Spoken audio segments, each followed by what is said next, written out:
নমস্কার বন্ধুরা, মালতী কিচেনে তোমাদের সবাইকে স্বাগত। আজ নিয়ে এসেছি তেলের পিঠা। তো নরম তুলতুলে তেলের পিঠা। শীত গেছে তো কি হয়েছে, গরম পড়ে গেলে কি খাওয়া যায় না? তো আমি বানিয়ে নিচ্ছি এই গরমের মধ্যেও তেলের পিঠা। ইচ্ছা করলে তো সব সময়ই খাওয়া যেতে পারে। তার জন্য নিয়ে নিয়েছি 500 গ্রাম দুধ, 200 গ্রাম সুজি। এখানে আমি ময়দাটা নিয়েছি। তারপরে প্রথমে আমি চিনি দিয়ে দিলাম। দেখো, এটা একটা হাতা, ডাল দেওয়া একটা হাতা। এখানে আমি চিনিটা দিয়ে দিয়েছি, 3.5 হাতা চিনি দিয়ে দিয়েছি। স্বাদ অনুযায়ী নুন দিলাম। তারপরে চিনিটাকে আমি গলিয়ে নেব বলে একদম ফুটন্ত গরম জল দিয়ে দিচ্ছি। তাহলে চিনিটা তাড়াতাড়ি গলে যাবে, আমারও সুবিধা হবে করতে। আমি সবসময় যদি এরকম ধরনের পিঠা করতে থাকি তাহলে চিনিটা সবসময় আমি উষ্ণ গরম জলে এরকম চিনিটাকে গলিয়ে নিই, তাড়াতাড়ি হয়ে যায়।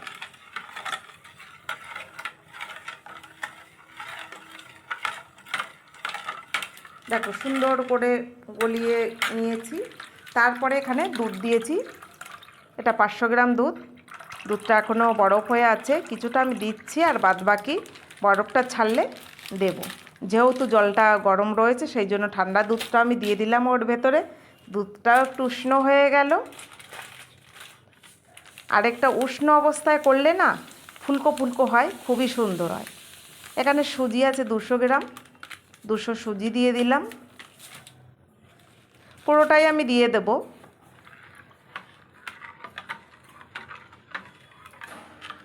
সুজিটা দিয়ে আরেকটু নেড়ে নেব। বেশ কিছুক্ষণ 10 মিনিট রেখে দিয়েছিলাম। দেওয়ার পরে বাকি দুধটাও দিয়ে দিয়েছিলাম। তারপরে দেখো, এখানে আমি ময়দা দিচ্ছি। ওই হাতা মেপেই আমি ময়দা দিচ্ছি।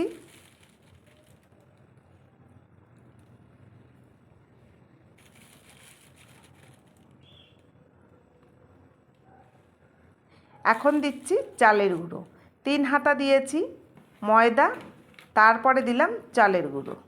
চালের গুঁড়োটা দিয়ে আরেকটু ফেটিয়ে নেবে। এবার শুধু ফেটিয়ে নিতে হবে।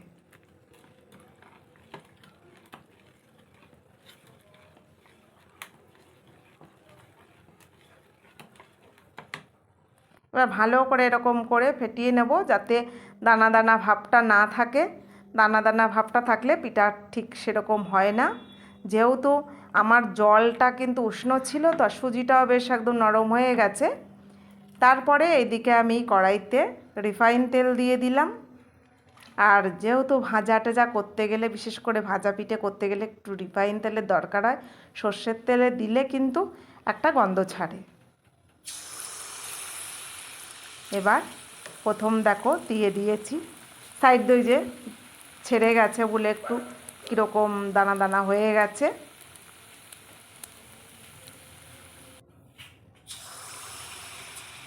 প্রথমটা তো একটু দিলে একটু সবসময়ের জন্য প্রথম পিঠাটা একটু ভালো ওঠে না। তো দ্বিতীয়টা দিলাম, দ্বিতীয়টা তো বেশ সুন্দর হয়েছে। আর প্রথমটা একটু পুড়ে পুড়ে গেছিলো।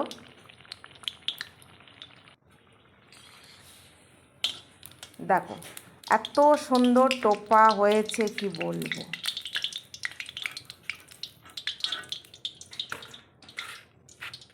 যেহেতু এখানে সুজি আছে, চালের গুঁড়ো আছে, ময়দা আছে, এর খাবারের স্বাদটা কিন্তু বাড়িয়ে দেবে। বিশেষ করে পিঠা পায়েস করতে গেলে আমাদের তো চালের গুঁড়োর প্রয়োজন হয়, ওটা আছে। সেম দেখো, আরেকটাও দিয়ে দিলাম। আর একদম সুন্দর ফুলকো হয়ে যাচ্ছে। আর আমি একটু ছোট ছোটোই বানাচ্ছি, খুব বেশি বড় বানাচ্ছি না, একটু এক এক হাতা দিচ্ছি। বেশ সুন্দর হয়ে ফুলছে। দেখো, এটা একটু কড়াও ভাজলাম, কারণ আমার ছেলে আবার কড়া খেতে ভালোবাসে। দেখো, এক এক করে কতগুলো এখানে আমি ভেজে নিয়েছি।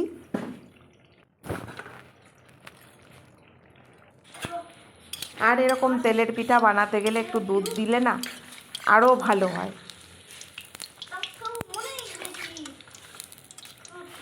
দেখো কত সুন্দর করে নিয়েছি। আর এখানে যদি একটু আমি দিয়ে দিতাম, মৌরি ফেলে দিতাম, তাহলে এটা মালপোয়া হয়ে যেত। তো যাই হোক, অনেকগুলো ভেজে নিয়েছি। দেখো কেমন হয়েছে বন্ধুরা। তো তোমরাও বানিয়ে খেতে পারো, শীত গেছে তো কি হয়েছে। আর ভিডিওটা ভালো লাগলে লাইক কমেন্ট শেয়ার সাবস্ক্রাইব করে দিও। দেখা হবে পরের ভিডিওতে। ভালো থাকো, সুস্থ থাকো, ধন্যবাদ।